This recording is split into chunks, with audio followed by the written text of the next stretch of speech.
Hey folks, and welcome back to China Guitar Skeptic video podcast number 6. It's been a good week this week. In this video to come, another Harley Benton. Have we found the real Sara Lee? Some more undiscovered talents. And finally, the promised further review of the C Electronics M350.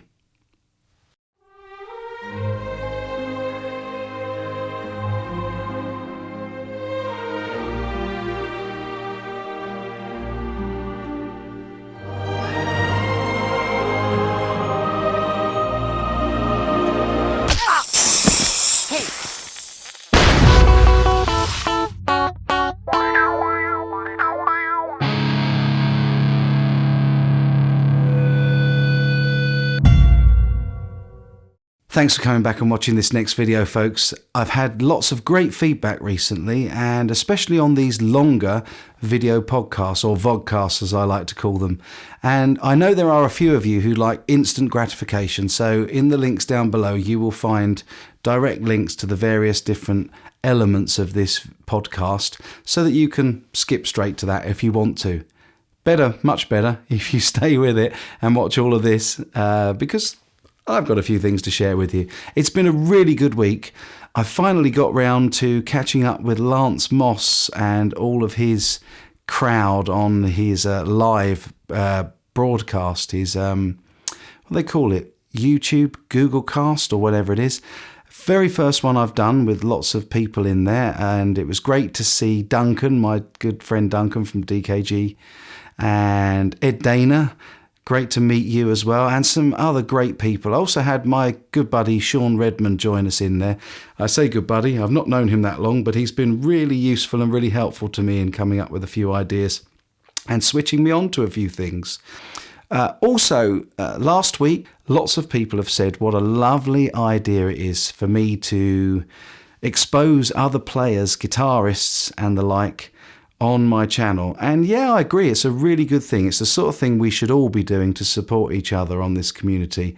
So I've got another one for you today.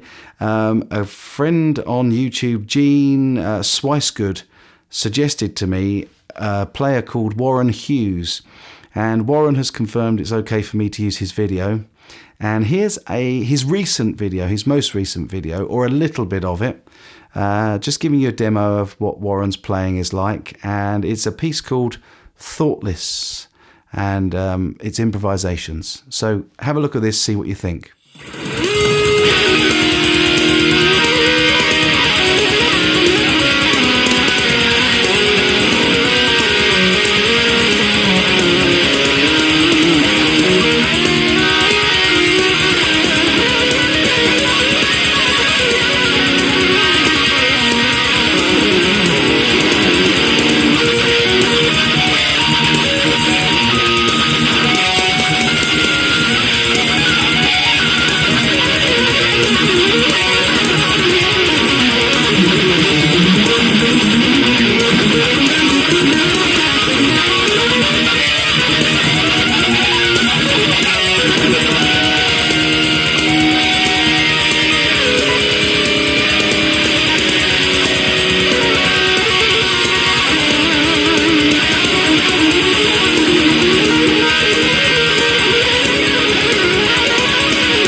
Well, I hope you enjoyed Warren's playing there as much as I did. He's a great guy. I think he's from the States. I don't know much more about him than that, but do go and have a look at his channel and subscribe and watch his videos over there if you enjoy them. So good luck to you, Warren. I hope this has been a help. And actually, it brings me to the new feature of my video podcasts. I would like you to recommend for me players. They can be yourself if you want to, or they can be a friend of yours who you think is a really great player but doesn't get a lot of exposure on YouTube. And I will keep a feature in every one of these vodcasts for new players and letting you know the talent that I find. Hopefully it will help some of these great players out there that haven't got as much exposure as they deserve. And also for you, my subscribers, hopefully it'll bring you some new artists that you'd like to watch.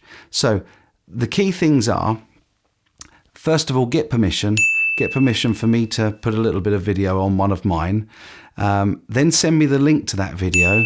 And also, I'd really like you to give me a reason why you think I should feature this player. Or if it's you, why you think I should feature you. And I'll look at all of the things that are sent to me and I'll feature my favourites each week. And I think it's a really nice little feature of a way to expose people that would otherwise not perhaps get the audience that I'm lucky enough to enjoy. And the support. So thank you as always, everybody, for supporting me. Right, next up, as promised in the unboxing of it, I've got a little demo of the C Electronics M350, which I bought for my smaller gigging rig for my acoustic outfit, mainly to use on the acoustic guitar and vocals. And I think you'll see from this video just why I bought this unit and just how versatile it is. Let me know what you think, as always. Here it is. Okay, today we're going to do a little demonstration of the C Electronic M350, which I bought from China, and just give you a bit of an overview. The thing works really, really well, which I'm delighted about.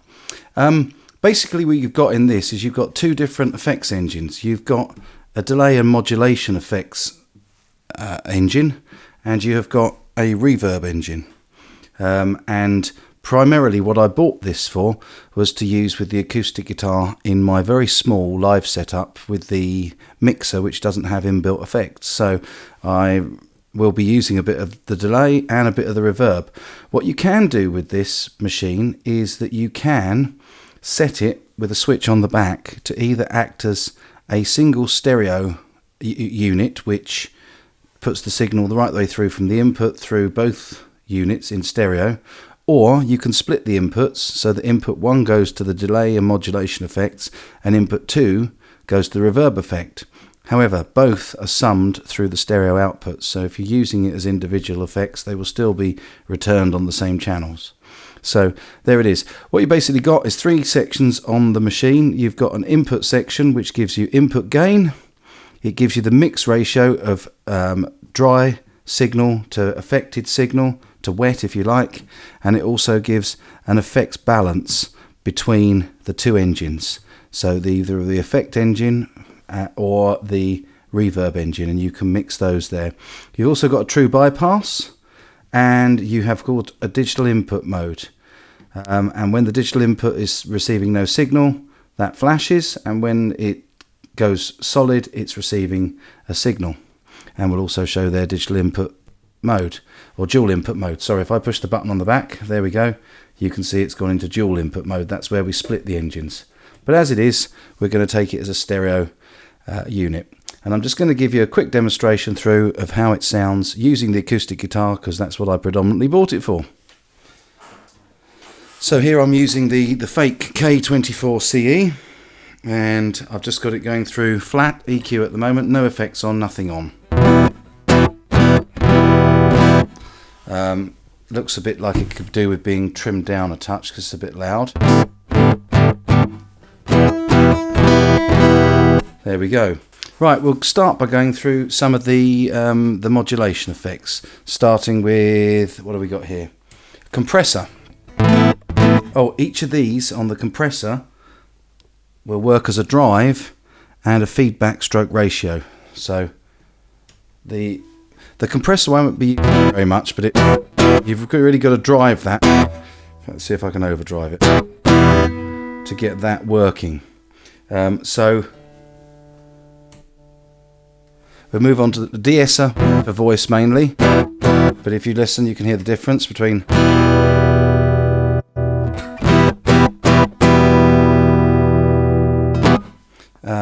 chorus, and this will affect the delay and the feedback, the timing between the choruses. So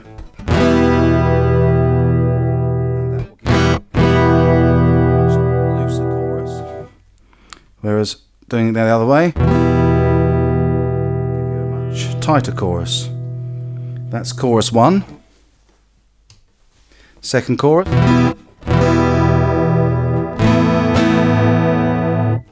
Flanger.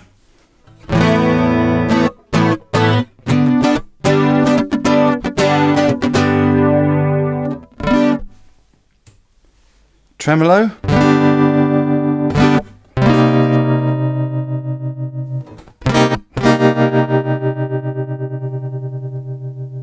And as you can see, that gives you a delay rate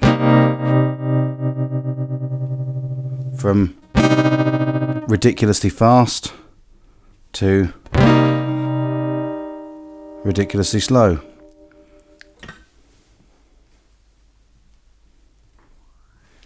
Phaser you can hear in the background.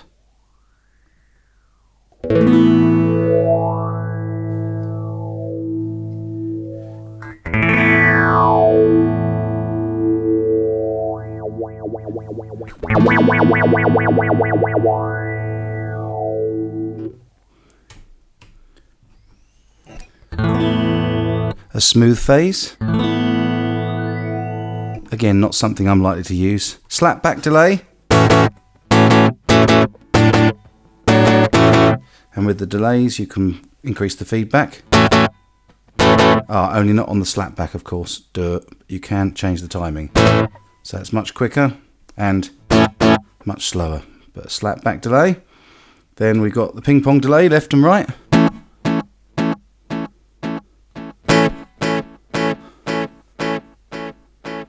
Soft delay.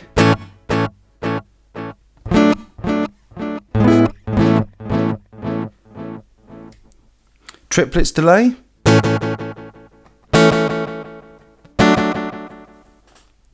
And a nice studio delay.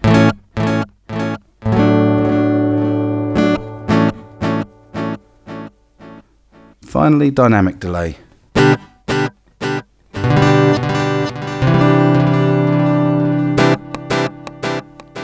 So that's the effect engine. I won't be using much of that on the acoustic guitar, but the main reason I bought this machine was because of the fantastic sounds of the reverb unit, which I'll show you now.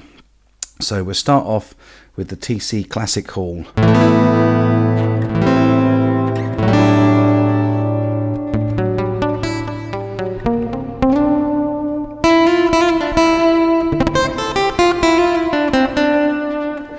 Now on this you've got a pre-delay, so that's how quickly the if you like, it's almost the it is the delay before the reverb curve starts to kick in. So you can make it almost immediately, or you can have that nice depth where the delay takes time to come in. I think somewhere about the middle is about right. You can increase the decay time so that it lasts longer, or shorter.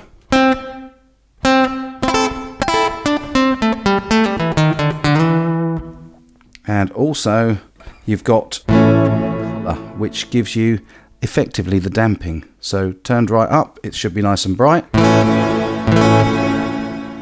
and turned down, it'll be quite damped. So it's the tail end damping. This is a really, really versatile reverb unit, and that's why I bought it.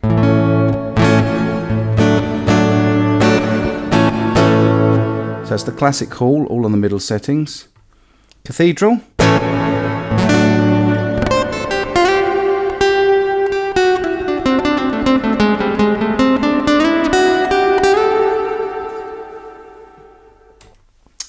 Vocal reverb.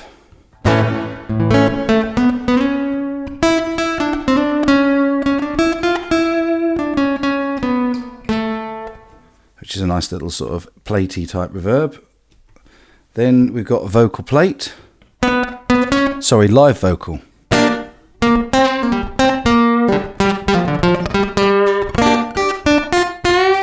Just gives you a nice tight reverb, slap back almost. Then we've got Hall Acoustic, which is the one that they reckon for acoustic guitars, I would imagine.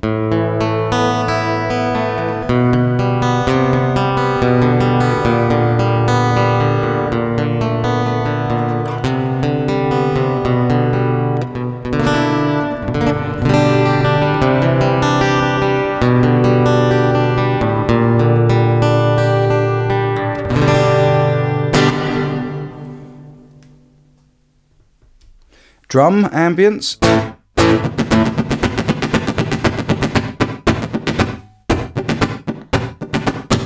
Which is heavily damped, obviously, as the decay, to give you a nice snare sort of snapback, almost.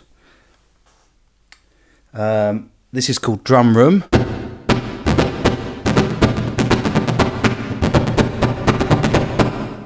As you can hear again, it's quite tight. And ambient.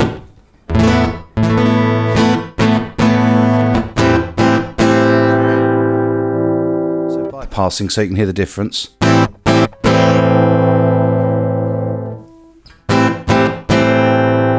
Just gives you that room ambience. Living room.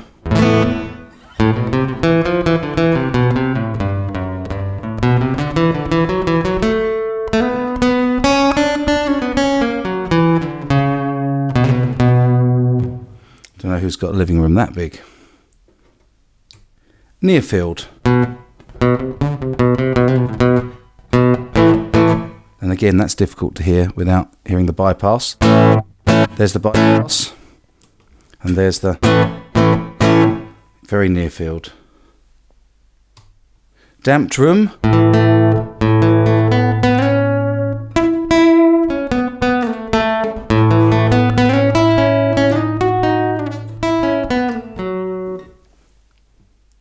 A plate. This is a silver plate, this is called.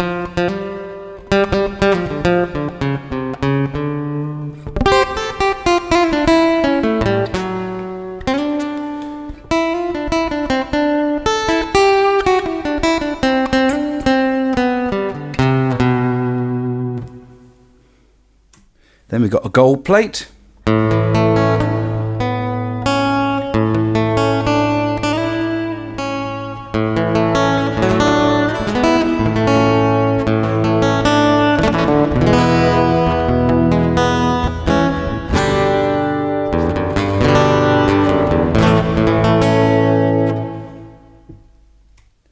Vintage spring.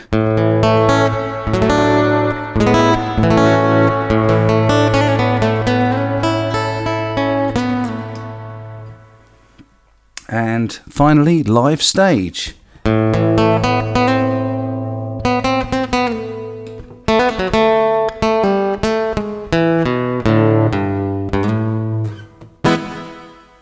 My favourite of the lot being TC Classic Hall.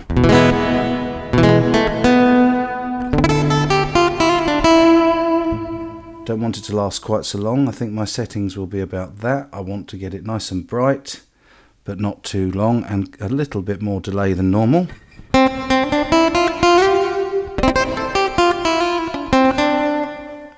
Took a bit too much of the decay off.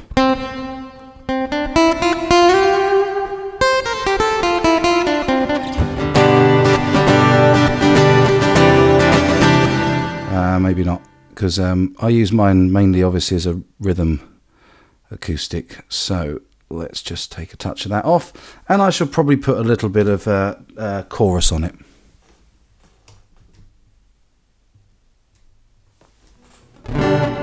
No, not that sort.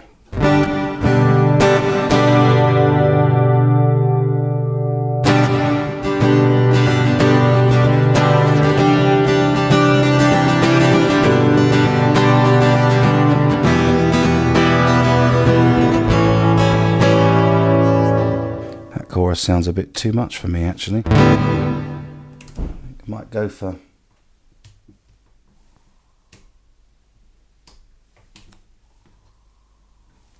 maybe just a bit of phase. No, I think maybe we'll have a studio delay. Quite nice.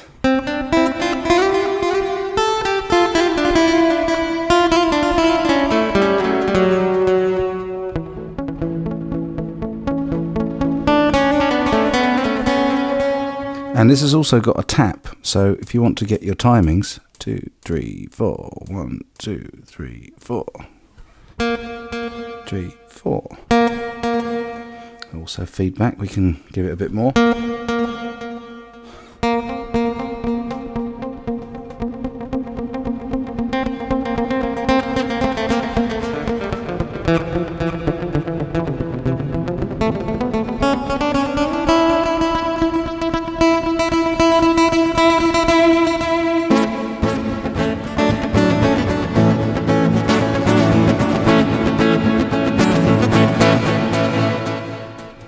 So there we have it, the reverb. Live stage is... Anyway, on here you can load, there's up to 99 presets on it, and you can hold to store a preset that you set. Otherwise there's 99 presets to work through, and you can up and down arrow on those and then you load them in. But if you turn this preset off to the 2 marks like that, then it's just on manual, exactly the settings across the front.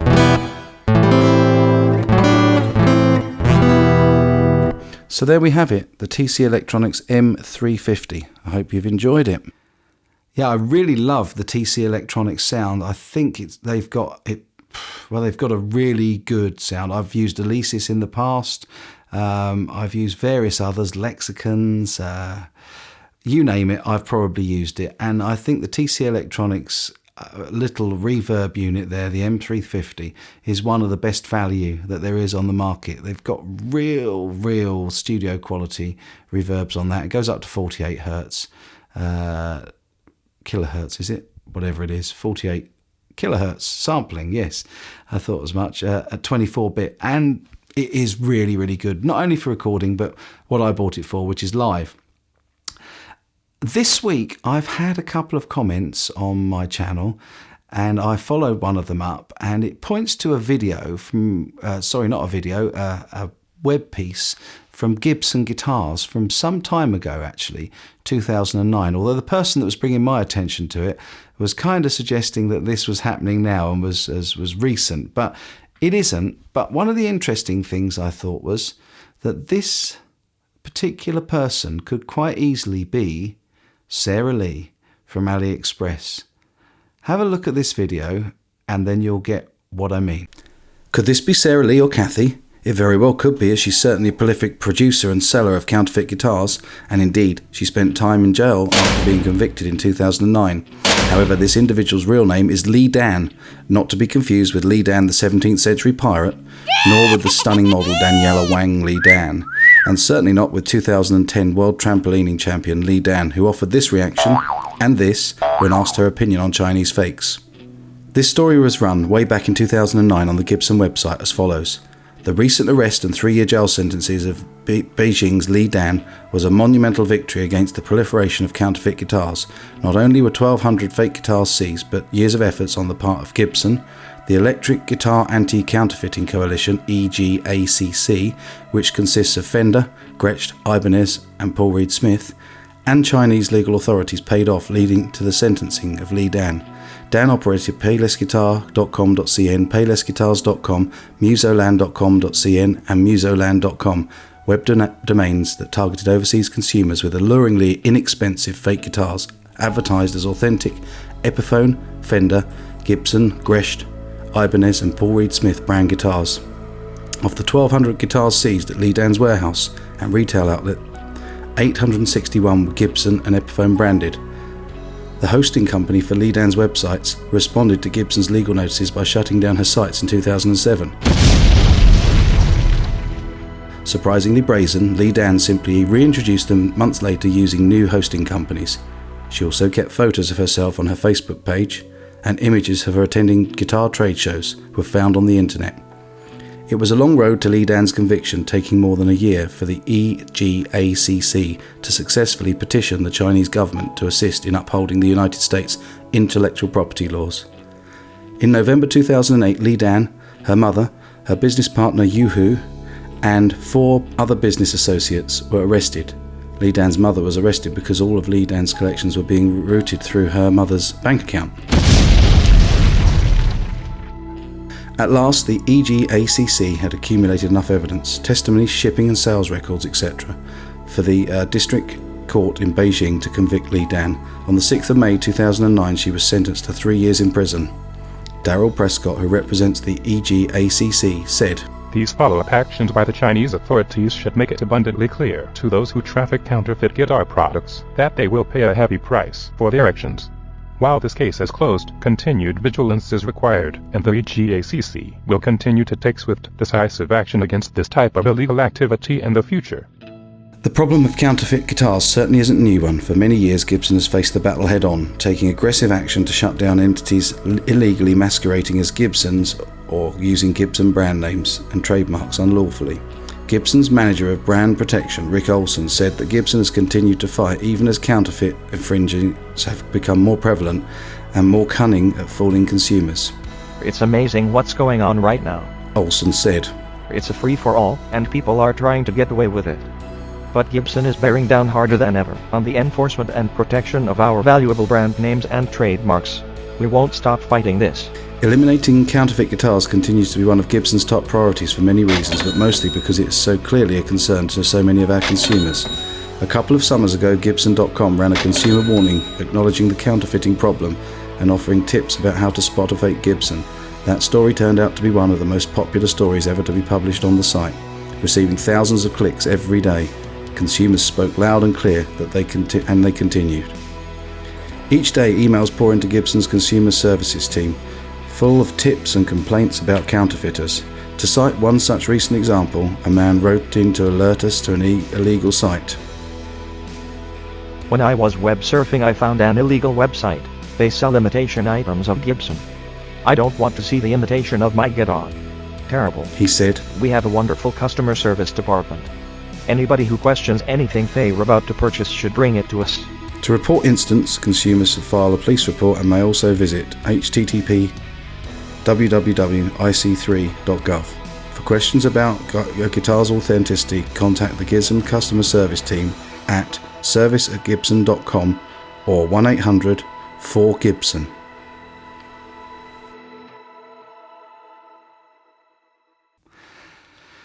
So, there you have it. Even back in 2009, Gibson were aware, and so were the Electronic Guitar Anti-Counterfeiting Coalition, the EGACC, of all these counterfeits going on in China. And even though Li Dan got 3 years in prison, she would have been out 2 years ago in 2013. So it's very plausible that she could indeed be Sara Lee or Kathy. And it led me to think, I wonder what is happening now with the EGACC and with Gibson and all the other companies that are involved in that. Because obviously the counterfeiters have been around for a while. I'd be quite interested in joining the EGACC if they're interested, because obviously I've got quite a few connections and a good inroad into a little bit of insight into the Chinese guitar market now. And as you all know, I'm very much anti-fake guitars from China. And it just seems to me that if this happened in 2009, then really nothing serious has been done about stopping the counterfeit trade. And I think that's a real shame. And I'd like to know more. Perhaps some of you know the answers to this. Where are the EGACC and what's happening with Gibson following up on these lawsuits? And perhaps you can let me know. Okay, finally, as promised, I have another Harley Benton to show you this week. And after seeing the last unboxing and then the playthrough last week on the Vodcast, my bass player told me that he has a Harley Benton.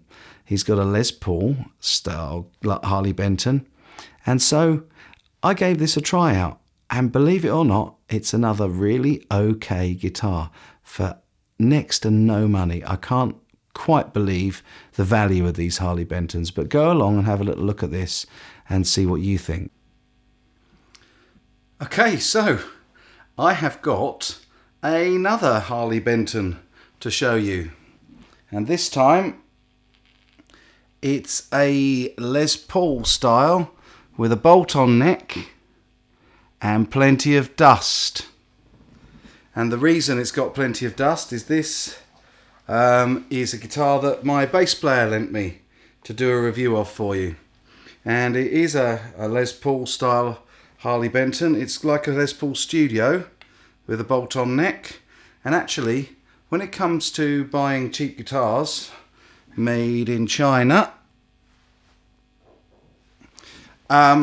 it's quite advisable to buy a bolt-on for the simple reason that if there are any problems with the neck and the neck break angle, You can always take the neck off and put a shim under it to sit the neck back, whereas you can't do that with a fixed neck, of course. So yes, this guitar has been described by the bass player as a cheapie.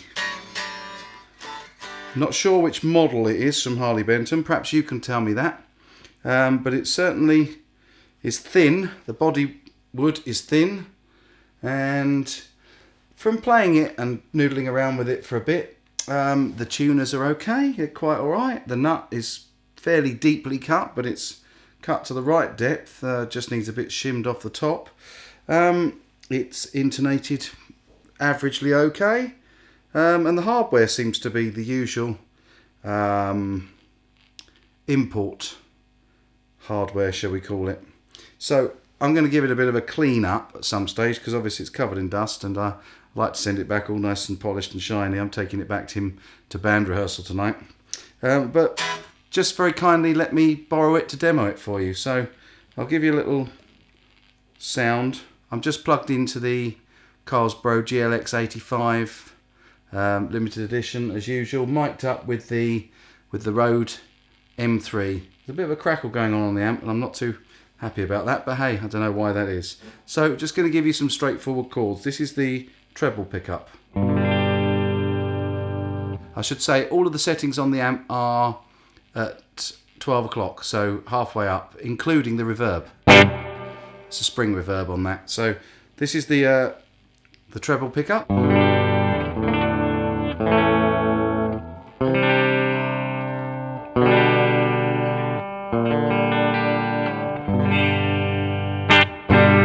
You might be able to hear the action on this is incredibly low. I'd say it's about 1 millimeter, and it's got a bit of fret buzz. I might see if he wants me to sort out for him. So it's a treble pickup, middle position.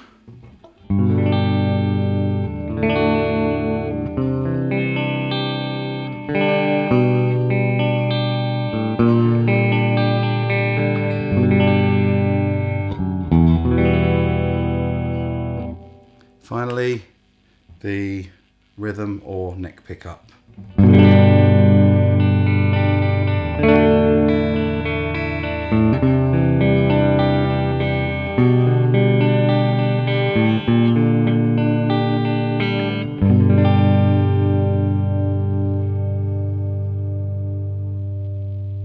As with all the Harleys, or both Harleys I've played, all the Harleys, the advice I've had about the Harleys is that they do have good sustain. And actually, there's a big argument about whether bolt-on necks have as much sustain as through necks. And actually, it's very much dependent on the individual guitar, how well it's made and how well the pickups pick up the strings and the distance from the strings. So, but I think you'll agree that for probably a guitar that cost well under £100, this is a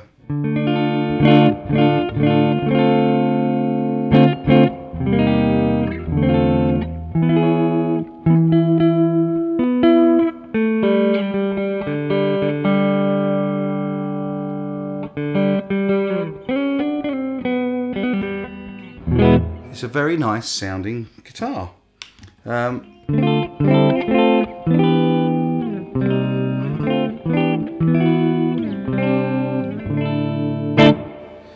And yeah, I'll play you a bit of the distorted sound.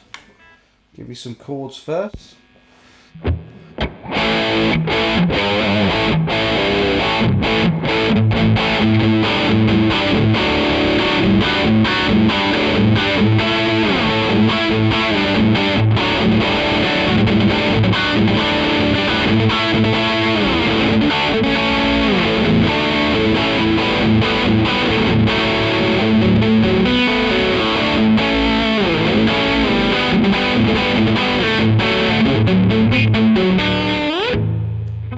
That's on the bridge pickup. Middle position.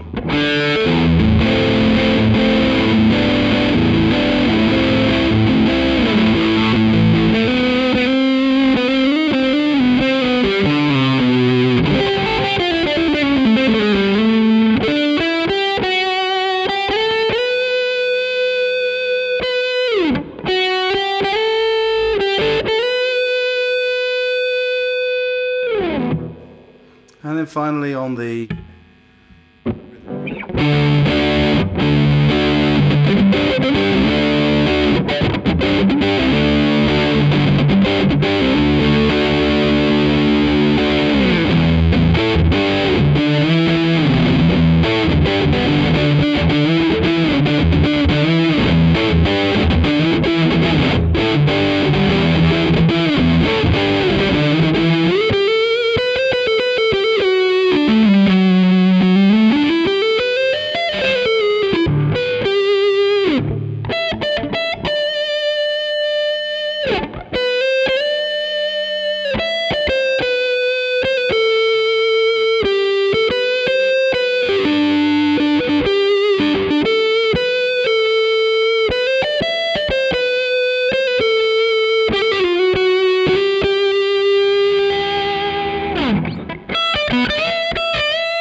So, bit of noodling around. Sorry I didn't work out anything decent to play for you, but another Harley Benton, very, very cheap, made in China, quality control passed over in Germany, and I'm beginning to think that you can't really beat these for value for money.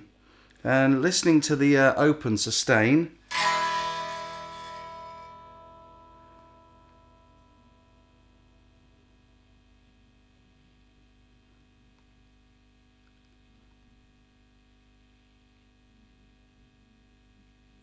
yeah, that is, when I say open sustain, I mean, of course, unamplified sustain, the ambient acoustic sound of this instrument. Incidentally, the only way, to my mind, that you can hear the wood. It's a very, very nice sustaining guitar. It's got an okay, pleasant-ish sound from the pickups. Let's face it, they're not fantastic, but they're not a set of Seymours or a set of bare knuckles. So for the cheap pickups that came in it from China, the guitar is well set up. It stays in tune. The tuners are fine. It's well intonated, and I'm guessing that my bass player hasn't done much setup to it. I'll ask him. Really, really good value for money, these things are. Let me know what you think down below.